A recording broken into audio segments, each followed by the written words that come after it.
বাংলাদেশের ঐতিহ্যবাহী খাবারগুলো ব্র্যান্ডিং করে আরও বেশি প্রসারের আহ্বান জানিয়েছেন সৌদি আরবের কমিউনিটির বিশিষ্টজনরা। জেদ্দা থেকে মাসুদ সেলিম জানান, নাজমা এলাকায় কুমিল্লার ঐতিহ্যবাহী ও সুপরিচিত মাতৃভাণ্ডারের যাত্রা শুরুর কথা এ অনুষ্ঠানে তারা বলেন। বাংলাদেশে অধ্যুষিত নাজমা বাংলা স্কুলের পাশে চালু হওয়া প্রতিষ্ঠানটির উদ্যোক্তা কুমিল্লার সন্তান মেহেদী হাসান সোহাগ। এটি জেদ্দায় মাতৃভাণ্ডারের নতুন ফ্যাক্টরি এবং প্রথম আন্তর্জাতিক শাখা।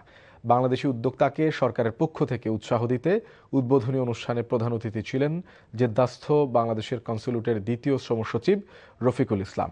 উপস্থিত ছিলেন কাজী নিয়ামুল বশির, বীর মুক্তিযোদ্ধা মঈনুদ্দিন ভূঁইয়া, ইউসুফ মাহমুদ ফরাজি, ডাক্তার এনামুল হক সহ বিশিষ্টজনেরা।